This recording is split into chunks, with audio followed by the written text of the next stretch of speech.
What's up guys, welcome to your 46th Java tutorial, and in this tutorial I'm going to be going over what static variables are and how they're used.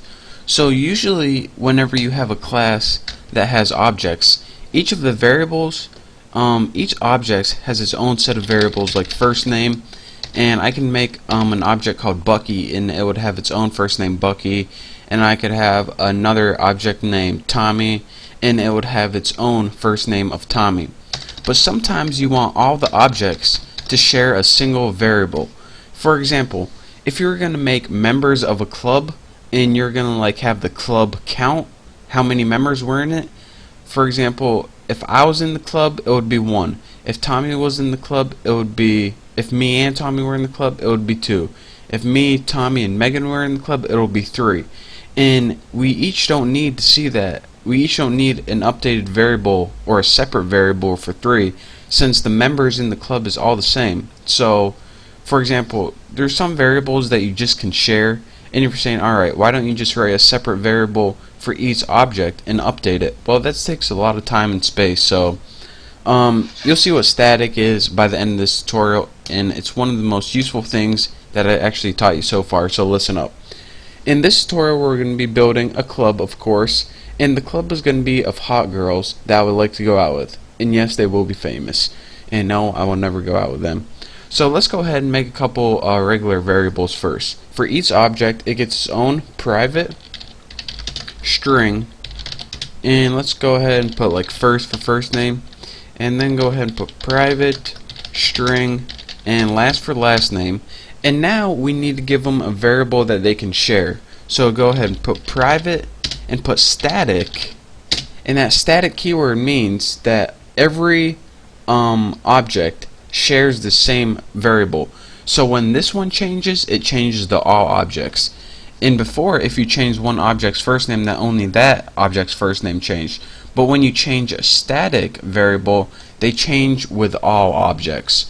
So if I change this to 4, then all objects would see 4. Got it? Good.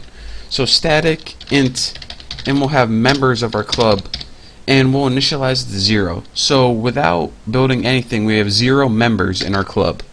So next, let's go ahead and make our constructor. So public, our class name is Tuna, and it's going to take 2 arguments: string first name and string last name. This is how we're going to insert members into our club. And in our constructor, just put first equals first name, last equals last name, and let's just go ahead and put something like members plus plus. So each time we add a member, it adds 1 to our members variable. So after we add our first member, members will equal 1. When we add our second member, members will equal 2. So next, let's just go ahead and system out print format, and our format will be something like, again, you can be creative with this if you want, constructor for, make sure you spell it wrong, %s, so it will be a constructor for Bucky Roberts, and then we'll have members in the club, and then put like colon %d, and then a new line. So we're going to have like constructor for Megan Fox, members in the club 1. Constructor for Natalie Portman, members in the club 2. Easy enough. So now we need to put first, of course, last, and members. And I spelled that wrong. members, members. That's a pretty catchy tune. Alright, now let's go ahead and write some more methods that are going to come in handy. First, we need something to get their first name. So public, actually let me think about this. For this tutorial I'm teaching you is constructors, right? So we probably don't even need these yet, but we sure do in the next tutorial. So let's go ahead and in this apples, and in our main function right here, let's go ahead and make some members.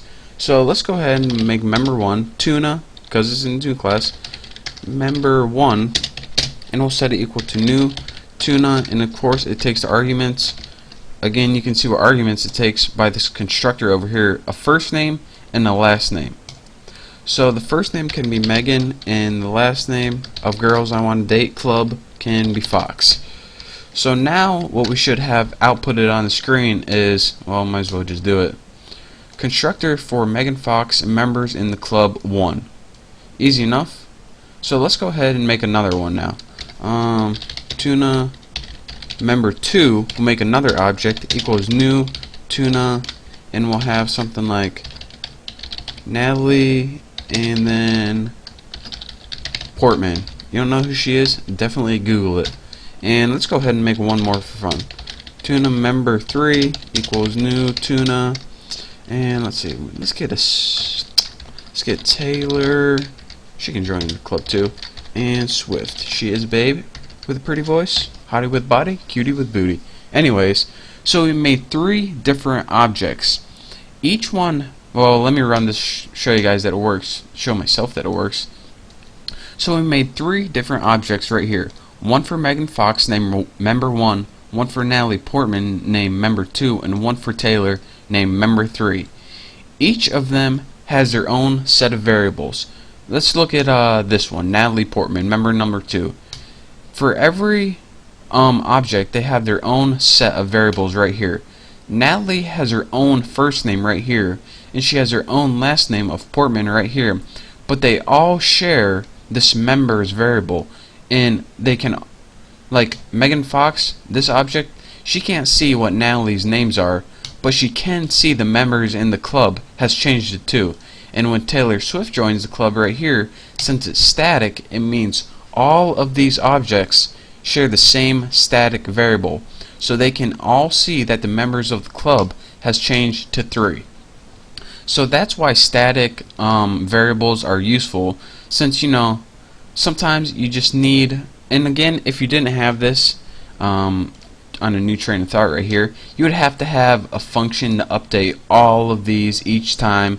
But why update 3 separate things, 1, 2, 3, and then when a member leaves, you'd have to update 3 separate things, 1, 2, 3, when you can just have one variable, call it static, and update it one time.